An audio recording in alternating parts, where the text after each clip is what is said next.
Кабулда Афган хәрби һава көчләре гаскәриләре утырган автобус янында интихар һөҗүме булып кимендә 8 кеше һәлак булды, 10 кеше яраланды. Шартлы Кабул университеты янында булды. Аның өчен Талибан җаваплылыкны үз өстенә алды. Бу Рамазан аена кергәннән бирле Талибанның беренче террор гамәле.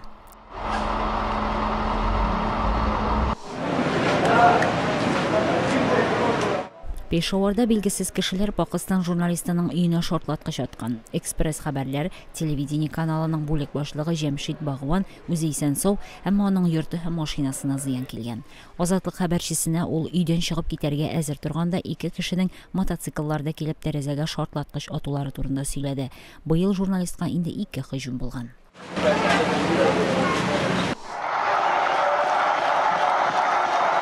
Молдова башкаласы Кишиневта Европа яклы меңләгән кеше парламент янына җыелып, депутатларның Европа берлеге белән килешүне раслап тавыш бирү уңаеннан бәйрәм итте. Килешүне 59 депутат хуплады, 4-се каршы чыкты. Коммунистлар һәм Яңарыш фиркасы депутатлары тавыш бирүдә катнашмады.